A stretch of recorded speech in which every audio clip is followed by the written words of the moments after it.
봉독하신 데살로니가 후서 1장 말씀에서 재림 고대 일상이라고 하는 제목으로 잠시 하나님 말씀 나누도록 하겠습니다. 데살로니가 후서는 그 두 가지 왜곡된 것을 바로잡기 위해서 사도 바울이 급하게 쓴 위기 대응 서신입니다. 무엇을 바로잡아야 되냐면요, 예수님이 이미 오셨다, 혹은 예수님이 요날 오신다고 내가 기도응답 받았다, 이런 사람들이 무려 2000년 전에도 있었던 거예요. 근데 당시 예수 믿는 사람들이 사는 게 굉장히 힘들었잖아요. 주로 노예들, 하층민들이니까 일상을 살면서 예수님 다시 오신다는 것이 복음인 건 알겠는데, 그러면 원래는 좀 빨리 오시라고, 내가 사는 게 너무 고단하다고, 그러다 보니까 아주 한쪽으로 치우쳐가지고 건강하지 못한 그런 신앙생활을 하시는 분들이 생겼던 거예요.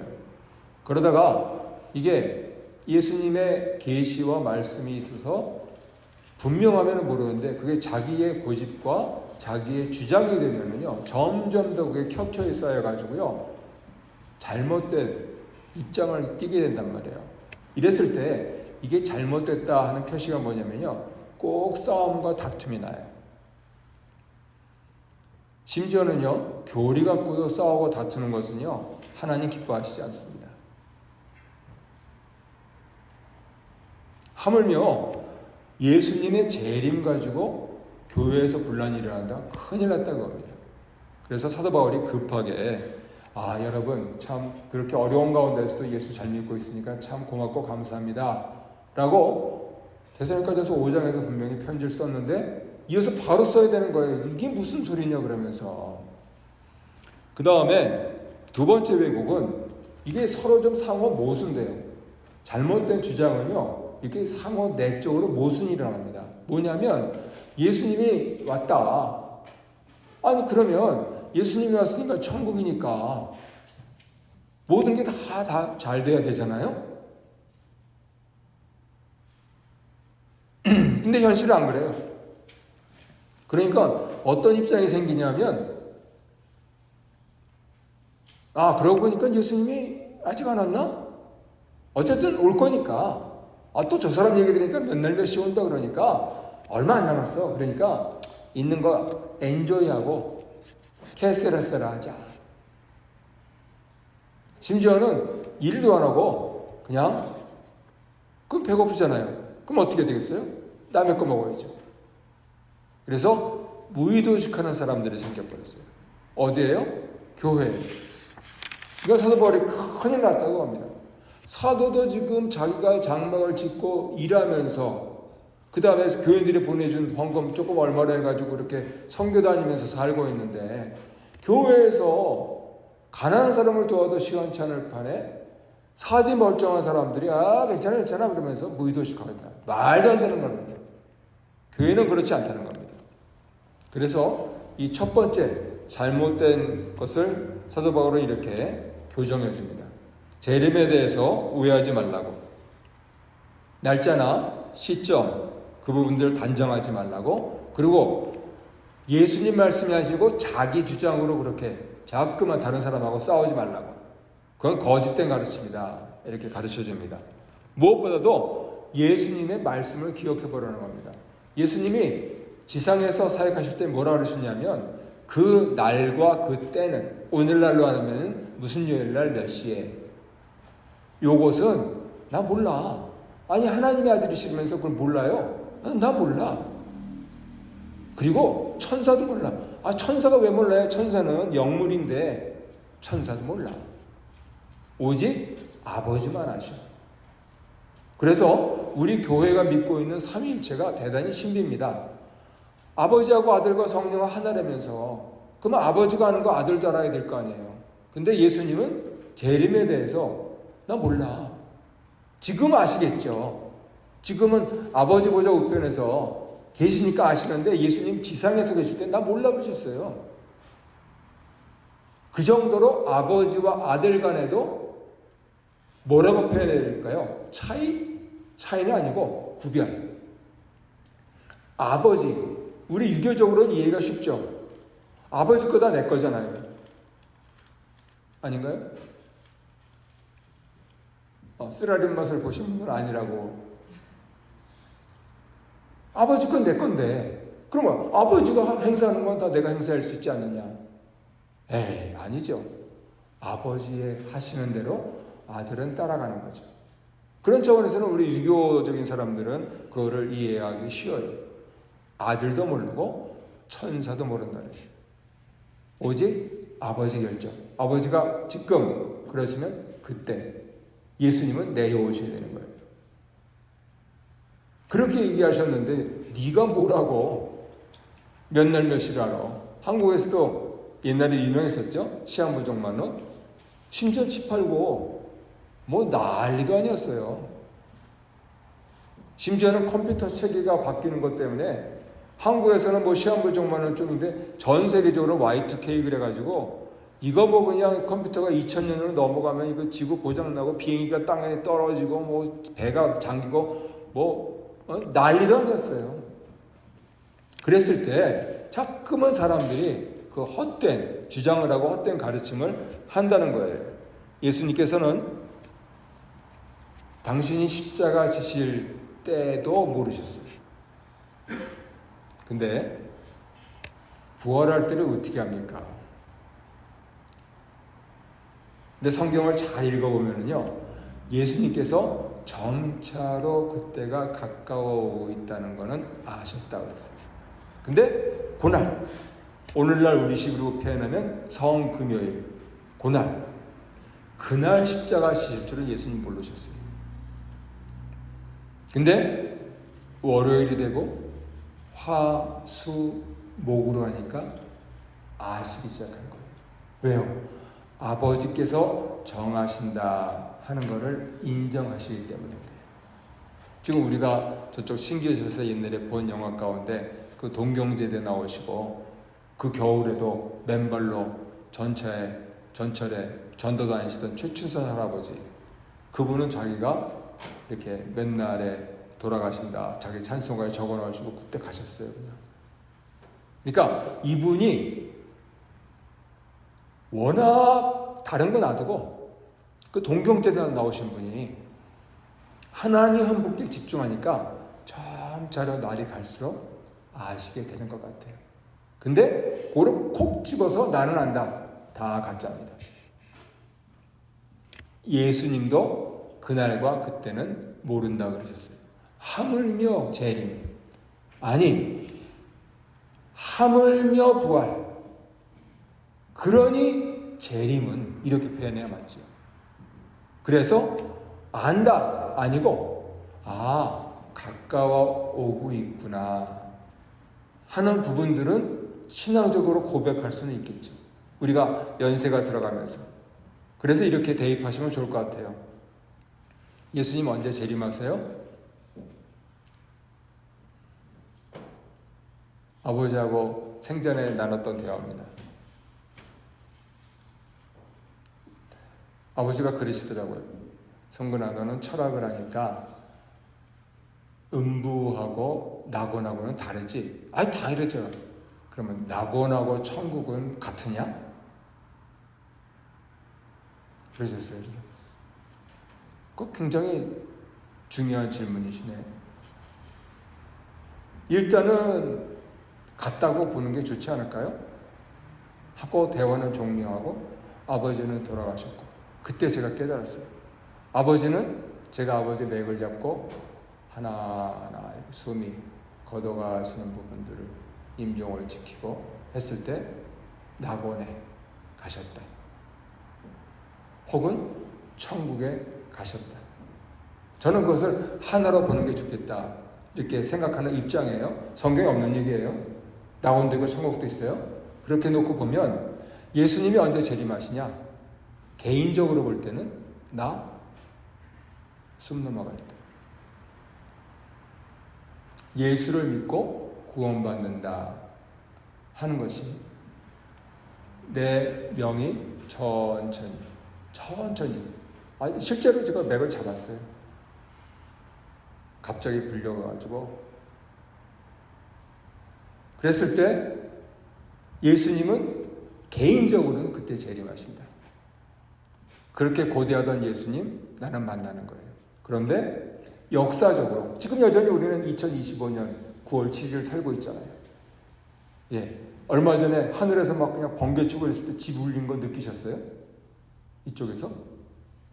저는 집 무너지는 줄 알았어요. 저는 자다가 안 깨는데 그냥 뭐 집이 울려가지고 깼어요. 그냥 날벼락이 치더라고요.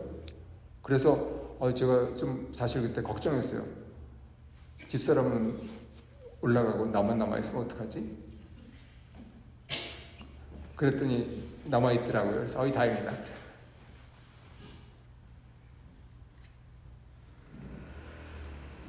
역사적으로 2026년에 오실지 2030년에 오실지 그날과 그때는 모른다는 거예요. 근데 분명히 알 때가 있어요. 언제? 나순 넘어갈 때. 그래서 개인적인 종말, 역사적 종말이라고 그렇게 정리를 하는 거예요. 우리는 역사까지는 모르겠어요. 지금 하루 먹고 하루 살기도 힘들어 죽겠는데. 하지만 개인적인 건 챙겨야 되지 않겠습니까? 그래서 사도 바울이 말씀하시는 거예요. 지금 내가 하는 말은 전부 예수님께 들은 말이야. 아니, 예수님 모르면서 어떻게. 그러니까 다메섹 도상에서 예수님 만났고 아라비아 광야에 갔다가 13년 동안 칩거하면서 예수님께 배워서 3층천까지 올라갔잖아요. 나는 내 말 안 못해. 예수님 말씀만 해. 우리 식으로 얘기하면 야, 내가 이민 와서 살아보니까 말이야, 이건 이렇던데 그거는 내 말이고, 야, 여기 데살로니가 후서 1장에 보니까 이렇던데 그거는 예수님 말씀이고, 지금 자기 주장을 하는 사람들은 내가 살아보니까 이렇던데 하는 거고, 예수님의 말씀하는 사람들은 근거를 갖고 해야죠. 여기에 있는 거. 여기에 있는 걸 말할 때도 그렇게 오해가 많은데. 그래서 여기에 있는 말, 더구나 내 날이 하나님께 가까워옴을 볼수록 더 여기에 집중해야 하는 것이 지혜입니다. 사도 바울이 지금 그것을 말씀을 하고 있습니다. 만약 그것이 된다면 우리가 할 일은 하나라는 거예요. 깨어있어서 말씀에 순종해야 되겠다. 그리고 감사하게도 집사람이 휴고를 안 당해가지고 저하고 아직도 같이 있는데, 그러면 오늘 다시 깨어서 충실하게 성실하게 살아드려야 된다 하는 거죠. 그랬을 때 제가 오늘 정리해가지고 지금 파워포인트가 준비는 다 돼 있는데 애가 아파서 못하고 있으니까 다시 칼라로 보실 수 있게 이렇게 만들어 드릴 거예요. 이 부분들을 뭐라고 표현했냐면 기다림의 윤리라고 표현을 했어요. 기다림의 윤리. 일상에서 성실히 일하면서 공동체에 기여하는 것. 우리에게는 세 공동체가 있습니다. 가족, 교회, 그리고 나라. 여기에 기여하는 것. 나라까지 가려면은 참 생고생 많이 해야 되죠. 하지만 우리가 서민으로서 할 수 있는 것, 우리의 가정, 그리고 우리의 교회. 그래서 잘 아시듯이 구두수성공으로 평생을 보내면서 유명한 윤리라고 하는 책을 남긴 스피노자, 유대인 철학자였죠. 암스테르담에 살면서 그 양반이 남긴 유명한 말 있잖아요. 당장 지구가 망해도 나는 뭐 하겠다? 사과라고 했는지 탱자라고 했는지 그걸 누가 알아요? 아무튼 나무 한 그루 심겠다. 그건 무슨 소리냐면 나만 살지 않고 자손들 생각하겠다는 거예요. 평생 남의 구두 다듬으면서 인생이 뭔가 하는 부분들을 궁금해했던 사람이 뭐냐면, 내가 사람답게 사는 길은 오늘 충실히 일하면서 내일이 언제 올지 어떻게 알아? 그러니까 미래를 대비하겠다. 그렇게 얘기를 해놓은 거예요. 그러니까 예수 믿는다 그러면서 뭐 예수님 같다 하는 그런 헛소리 하면서 무의도식하는 사람들, 이런 사람들은 교인이 아니라는 거예요. 자기의 일과 자기의 책임을 져야 된다는 것이죠. 그래서 자꾸만 뭘 받으려고 하는 것보다 자꾸만 주려고 하는 것. 여러분 생각해 보세요. 지금 이 얘기를 써고 있을 때 사도 바울 스스로도 참수당해서 순교했어요. 그나마 좀 기독교인들이 숨쉬고 살고 있었을 때는 4세기 초반에 콘스탄티누스가 국교를 공인해가지고 그랬는데 그때부터 교회는 썩어가기 시작했어요.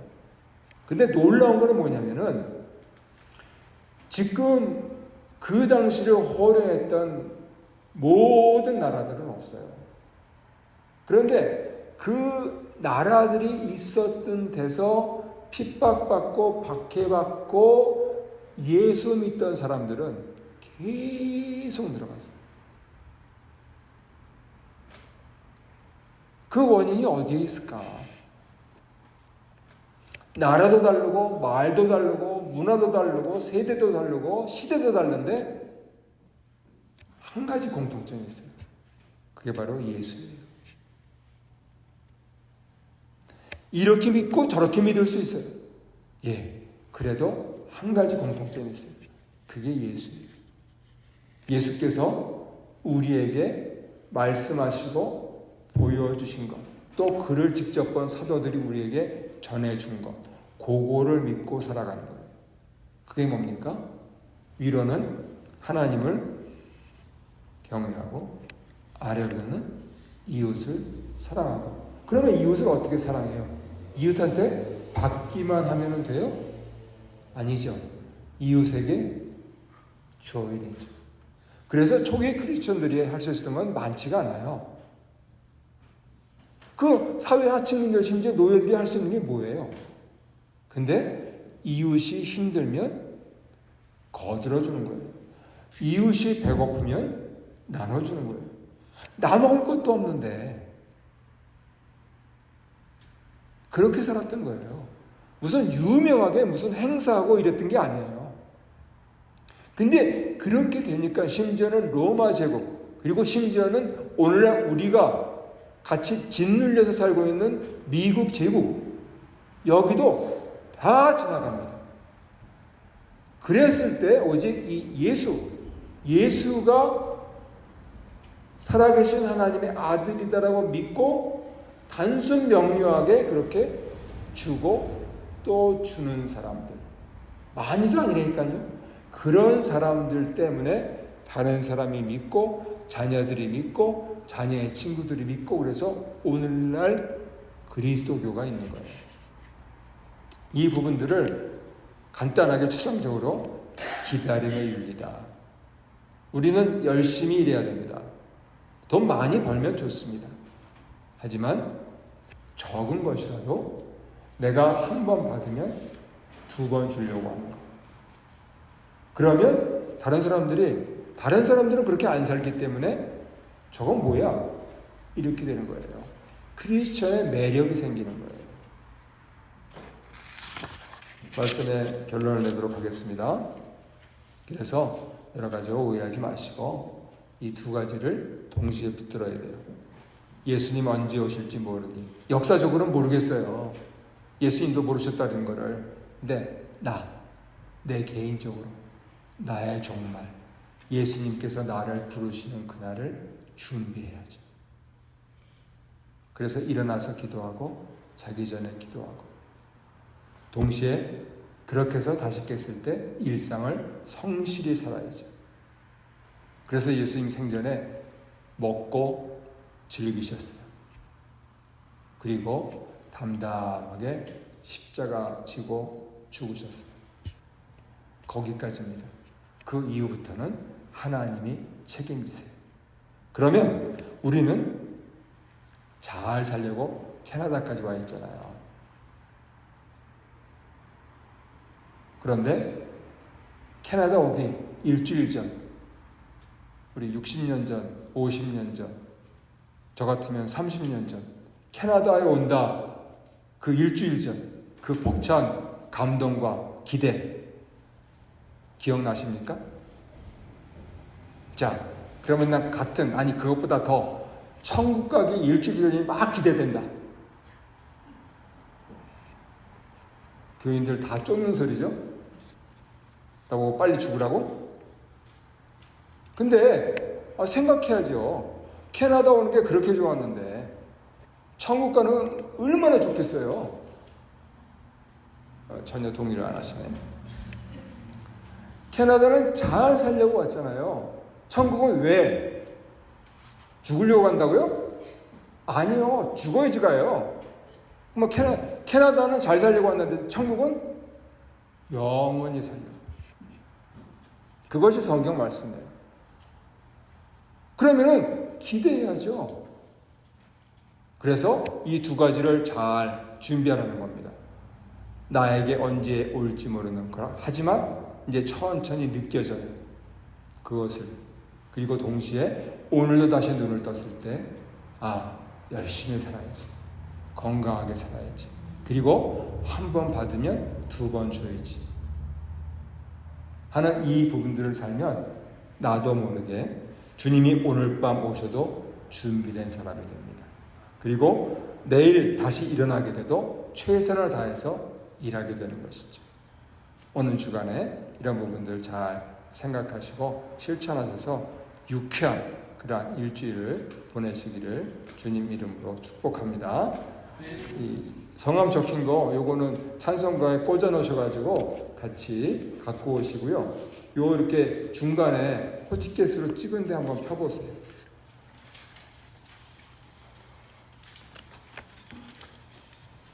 그 오른쪽에는 우리 8월 달에 불렀던 우리 보좌 앞에 모였네 있죠? 그 왼쪽에 보면 예수님이 좋은 걸 어떻게 합니까? 이게 우리나라 국악풍으로 지은 찬송이에요. 아시는 분 계실지 모르는데 한번 이 찬송 부르고 제가 축복 기도를 마치겠습니다. 예수님이 좋은 걸 어떡합니까? 예수님이 좋은 걸 어떡합니까? 세상에 어떤 것도 바꿀 수 없네. 예수님이 좋은 걸 어떻게 합니까? 예수님이 좋은 걸 어떡합니까? 예수님이 좋은 걸 어떡합니까? 세상에 어떤 것도 바꿀 수 없네. 두 번째 줄, 예수님이 좋은 걸 어떡합니까? 이게 지혜롭게 사는 길입니다. 함께 기도하겠습니다.